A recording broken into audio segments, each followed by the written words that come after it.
Hello and welcome or welcome back to Language Culture and Dr. Lou.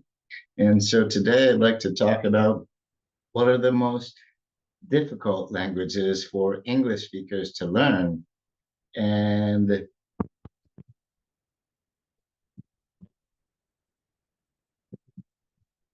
there are five of them. I'm going to mention five of them altogether. And if you're looking, on the other hand, for what are the easiest languages for English to learn, I made a video about that last week. And so I will link that in the description of this video if you want to check it out. But first, stick with me for let's talk about what are the hardest ones, the most difficult ones for English speakers to learn.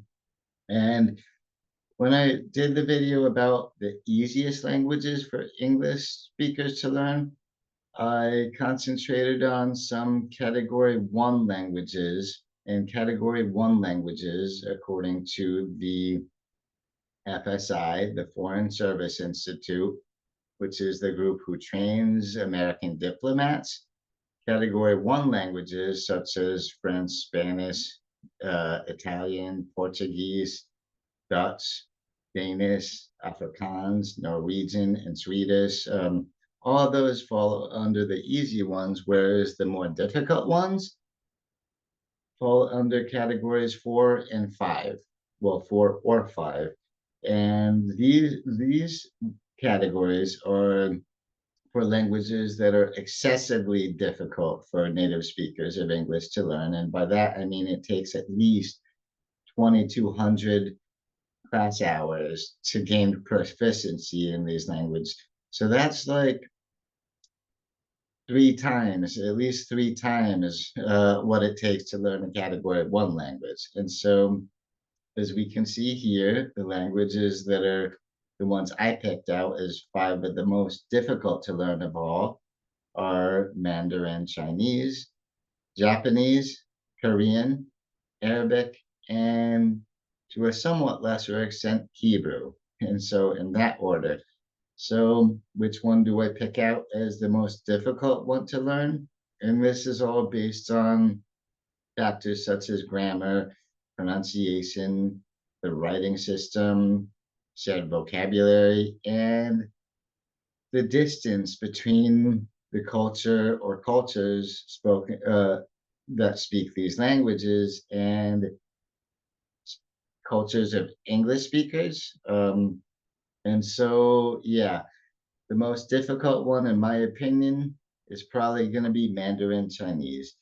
And so that's because of a few different things. For one, the writing system is incredibly difficult for English speakers. As you can see in the script here, right near my picture, near my image, um, there's no phonetic alphabet like English has. And so it's not just a limited like set of in English we have 26 characters making up the alphabet, and each character represents a sound or two.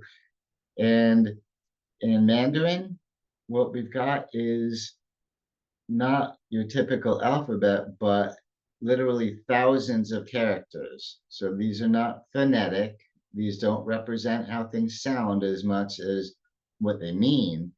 And that makes it very difficult for English speakers to pick up on. Although the grammar, learning Mandarin grammar is not as difficult, it's considered fairly moderate because the grammar is relatively simple, but it is context heavy. It depends a lot on the context, and it's very idiomatic, which means it doesn't translate.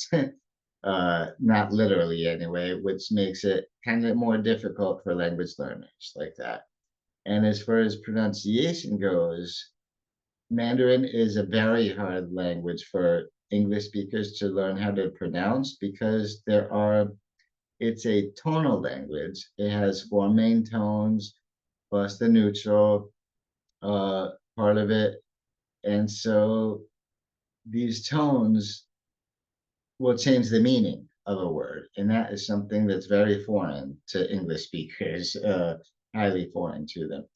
In addition to that, the cultural distance is very big between Chinese culture and American culture, or Chinese culture and British culture, or Chinese culture and Canadian culture. Big, big differences there. So that can make it harder to learn to absorb the language spoken there.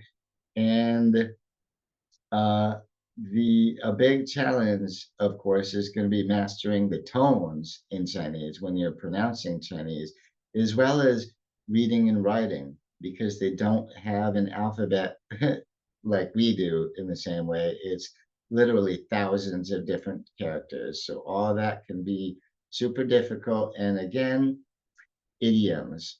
The language is very idiomatic, and these things do not translate literally. So, all very difficult for English speakers to learn. Now, the second hardest I would pick, the second most difficult language to learn for English speakers, I would pick out Japanese for that one. And for example, the writing system of Japanese is incredibly difficult for English speakers to learn because, for one, they have three different scripts, and all the way in the top left corner over there is going to be um wait a minute, you're going to see over there, sorry, the top left corner of the screen is hiragana, and then right below that, of course, we have katakana. And then the one that's right below me, right below my image, is the most difficult script of all, kanji, which has, much like in Mandarin, kanji, that script has literally thousands of characters, thousands and thousands of them. So that can make it very difficult for English speakers to learn in a similar way to Chinese. Now, as far as the grammar goes, Japanese grammar is very, very difficult because there are complex honorifics. Honorifics are linguistic devices to give politeness and respect and things like that. So those get very complicated in Japanese. And the word order is very unfamiliar to English speakers because they generally have a subject, object, verb word order, which is different than we do in English, which is more like subject, verb, object. But anyway, and there's lots of particles in Japanese. So all those can be very difficult when trying to learn the grammar. And pronunciation of Japanese, it's, although it's, I would say, a little easier than Mandarin, it is very rhythm based, and so that can be difficult for English speakers to learn, because our language is very not very much not rhythm based. And so, and again, we have a big cultural distance between Japanese culture and English speaking cultures, which can make the language more difficult to pick up. And yeah, I would say the biggest challenge with learning Japanese would definitely be learning to read and write, as well as navigating the different levels of formality and the honorifics used in Japanese. So very, very tricky. Now, coming from Asia as well is going to be our third most difficult language for English speakers to learn, which I would say is Korean. Although the writing system is fairly easy to learn because it's very logical and very learnable. But the problem is when you're learning to read and write, a lot of the vocabulary in Korean has Chinese based origin words. So a lot of the roots of the words are going to be from Mandarin. And so that will be entirely unfamiliar to English speakers. And so the biggest challenge I would say behind that for English speakers would be, well, we've got um, difficult syntax for English speakers to learn, meaning word order doesn't would not come easily to us. And it also includes lots of complex verb endings and subtle nuances between meanings of words. that might be very much, yeah, very difficult for English speakers to learn. And the pronunciation, there are a lot of sounds in Korean that really just don't exist in English. So there's a lot of absorbing and learning to train your ears how to hear new sounds and then being able to pronounce them, all quite difficult. Now, uh, the fourth most difficult language I would pick for English speakers to learn is actually spoken in many, many countries. It's Arabic. So I just have the Egyptian flag as the background here because I believe that more speakers of Arabic live in Egypt as compared to any other country in the raw numbers anyway. And so the writing system in Arabic is you can see the alphabet up in the top left corner of the screen here. And it's very, very difficult. And I would say the most complicated part of this is that in Arabic, we write in cursive from right to left. Yeah, writing from right to left, which means we're reading from the right side of the page towards the left side of the page. This is very much the opposite of how we do in English, where we always read and write from left to right. Absolutely. So the writing system it will kind of blow your mind a little bit. And once you get over that, if you manage to absorb a lot of the writing system and imitate it, pronunciation is also going to be very difficult, as well as grammar. And so, as far as the grammar goes, there's a lot of root based morphology, uh, and there's a lot of very irregular plurals. Like to make a noun plural, a lot of very irregular ones, which makes it a lot harder to memorize for the language learner. And a lot of the verb forms are very complex. So the grammar is not so easy to pick up. I would indeed say it's very, very difficult. And pronunciation, I'm saying, is very difficult because there's a lot of sounds in Arabic that are totally unfamiliar to English speakers. So we really, really, really have to retrain our ears to be able to figure out one sound from the next. And then to articulate them, to pronounce them. Good luck with that. It's all pretty difficult. And one of the big challenges with Arabic is that there's um, a very big differences between how modern standard Arabic sounds and how all the spoken dialects of Arabic sound. And there's a big variation among the different dialects of Arabic.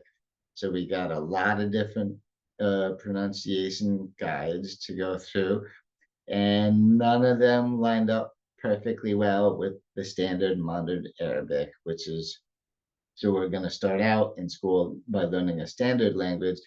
Then we'll really, really have to adapt it if we want to be able to communicate with native speakers in real life. And so, yeah, switching between the dialects and more formal Arabic can be a huge challenge for language learners for sure. And so the last one I have on the list is Hebrew. And this is to a slightly lesser extent. This is why I pick it as the fifth most difficult language to learn after those other four. And and the writing system is going to be moderate to difficult. And why I think somewhat difficult is because it's a very consonant heavy script, very consonant heavy. So lots and lots of consonants in the words, and the vowels are optional, which makes the whole thing a lot more opaque, like not as obvious to you if you're looking at a word, especially if you're just learning. So that's pretty difficult. We have to try to read words with not many or maybe no vowels in them in writing. Whereas in English, we're used to having lots of vowels in the words, including some that we don't even pronounce. And so, as far as pronunciation goes, um, Hebrew has a lot of guttural sounds, which can be difficult for English speakers to master. And there's variable stress, which means where does the stress fall on any given word or any given group of words? It varies a lot. And that can be anytime something is too varied, that means it's a little less systematic, which means more difficult to ingest and to absorb for language learners. And so there's also something I would note about Hebrew that is challenging for English speakers to learn is because there's a lot of very unfamiliar roots. Like Hebrew does not have all the roots from Latin and Germanic that English does. And it also has very different way of word building. How we build words up is very different in Hebrew than it is in English. So that one would be quite difficult again. And so again, uh, these are our five most difficult languages to learn for English speakers. And this is not an exhaustive list of all the languages that are hard to learn for English speakers, but these are, I would say, my top five. And I wanted to keep this video fairly short. So I didn't mention numbers 6 and 7, which in my opinion would be Ukrainian and Russian. And I've looked into them a little bit. I got a little personal interest in learning a little Ukrainian, but I haven't dared to because Russian and Ukrainian are also category 4 languages, so they will be very, very difficult to learn. And but don't worry, any language can be mastered. It just means this is going to take you a lot more time and energy than it would if you picked a language from Western Europe, for instance. So there you go. So please do drop a like on this video. And if you got anything out of it, please feel free to subscribe to the channel. I would appreciate that. It's free, it's quick, and it would go a long way. And plus, that way you would get a lot more content about language and culture. So yeah, please do. And so I'm going to say thanks again for watching this video. And yeah, and I will get working on my next one right away. And I'm looking forward to talking to you again then. So yeah, till then, catch you around next time. Bye bye.